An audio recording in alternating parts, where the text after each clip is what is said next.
I know it's kind of a bit of a bogey word at the moment. If you're in any way into health or healthy living, people think you're strange, or you're funny, or or you're eating seeds or funny food. And it's really not about that. It's really just looking at your nutrition and trying to find out, what is actually better inside the body. The kind of foods that we're eating at the moment are making us really, really sick and really, really ill. And there's no kind of message coming from the producers of food at the supermarkets and the big chain stores. They want you to eat as much of the food they produce.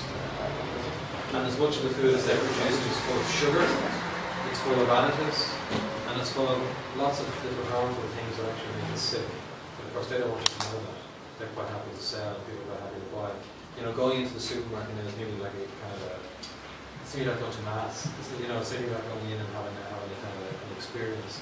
But the danger is the amount of food we're eating. So I'm basically a nutritional health coach, and I'm finishing a degree in nutritional therapy next year. So I'm about maybe 5 years studying nutrition. So there's a lot of time, a lot of effort. And I have a real passion for what I do. I'm very passionate about nutrition health. I'm very passionate about getting out and educating people about food and about nutrition and about the effects it's having on the body through eating. I'm also, by the way, a qualified personal trainer for my sins, and that just gives me a rounded knowledge. I specialise in weight loss, lowering blood sugar, lowering cholesterol, and basically fixing the body. It converts glucose into glycogen. Glycogen is sent off to the muscles. If the muscles are not used and they flop around, it will be sent back to the liver, and the liver will convert it into fat. So sugar equals fat if you don't use it in the body. And a lot of people don't make that connection. They think fat is fat and sugar is something else. Sugar is actually the biggest enemy we have in food at the moment. I would love in supermarkets to go in as an exercise, and every product that's on every shelf, put a little perspex bag underneath every product and put the equivalent amount of sugar in the bag that's in the product. Leave it like that and let all the customers walk around. There will be many people shopping in the supermarket if they actually physically cells. We need glucose for the cells, but we need it when we're really active. We don't need to be taking lots of it and certainly at the wrong time. Oh. Yes. What is the difference when you work? You burn your energy, or you exercise burn your energy? It depends. A calorie intake for the day is generally between 1,500 to maybe, it could be 2,200 for a woman, depending on her age, depending on her activity levels, depending on her health. For a man, it could be 1,800 to 2,500. Again, depending on, if you're, for sound, a boom man, maybe sound man would be very inactive on a film set.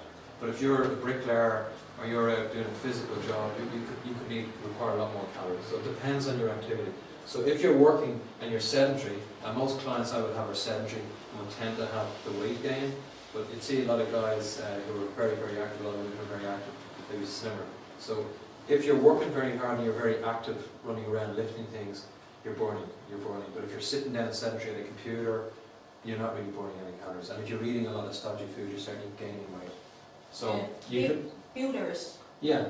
Some builders got. That's because they're probably drinking about 27 pints of beer. And living on sandwiches. So that's a different thing. That depends on the food you're eating. But if you are very active, you're going to really want it, to really utilise it properly. In the muscles and liver for short-term needs and into fat and fat cells, especially in the middle.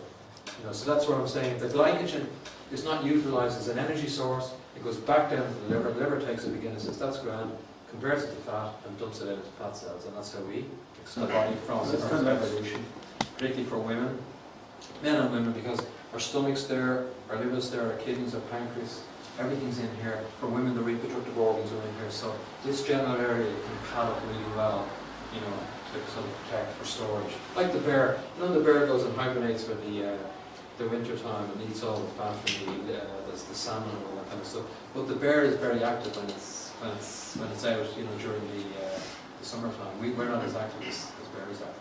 So we can't. We have a great what's the word? We have a great ability to store fat. We're getting less of the ability to actually burn it.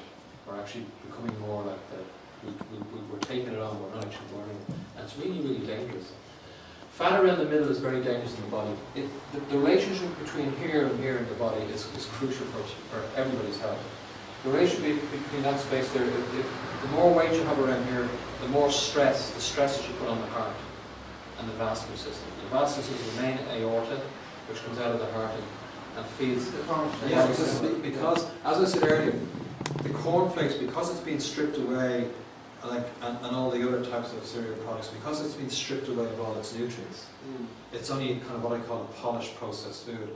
All it is a simple, becomes a simple carbohydrate. And a simple carbohydrate, all it is sugar. Once it's ingested and it's put down into the stomach and it's broken down by the digestive enzymes, the amylase enzymes, it converts to sugar straight away, and it's sugar into the bloodstream. So all you got is sugar. So is that the same effect that you put honey in your cornflakes? Oh, the same thing. Again, people say, well, eat the healthier option of honey, but again, it's a very, you know, it's another sugar. And the thing about it is, you see, you've got to look through the diet, through the day, through your nutrition. How much sugar are you adding into your diet? And when you add up how many carbohydrates you eat, and when you add up how much food, and then all the other processed foods that you eat, there's a huge amount of sugar in that. Like I said, if you walk in the aisle of the supermarket, all it is sugar. I bring clients out and show them. I say, but there's no sugar here. And I said, there is. That's full of sugar, that's full of sugar, that's full of sugar. So when you combine and add all these foods in a meal or through the day or through the week, you're probably taking in several bags of sugar a week. You know, people could eat maybe 5 kilo bags of sugar a week. People don't realise the amount of sugar that's in foods. They only kind of see sugar when it's in a bowl in front of them. You know? So we're living on sugar. We're living on, basically. we're living on sugar. Simple carbohydrates is the main. Chips are simple carbohydrates. Potatoes are simple carbohydrates. Starchy vegetables make if we eat too many starchy vegetables, like the squashes and the potatoes and even sweet potatoes are better than normal potatoes. But if we eat too many of those root vegetables like carrots, peas, and potatoes all the time, they're starchy, sugary foods. So it's better to eat the more green vegetables, the broccolis, the kale, the spinach, the rocket, all the green lettuces. They're a lot less starchy. There's hardly any starch. There's more. You also get more fibre in there. You get a lot less sugar. And what you will get is a plus. You get magnesium and calcium. Green magnesium. Nature designed. We're so deficient in magnesium and with too much calcium, but nature designed it perfectly. In the green vegetable, in the stem, you go through that. Now, it's my favourite slide. You know, one condition, many imbalances. Obesity. You know, that's a big word. It's a big word in terms of the damage it's doing out in society, particularly for children. You know, children now becoming obese is just a scandal, as far as I'm concerned. Inflammation, hormone imbalance, genetics, diet, exercise, mood disorder. So if you have obesity, these things are affected by it. You're not really going to die next time you're obese, unless you get a scare, unless you get a sort of epiphany and you want to go and do something about it.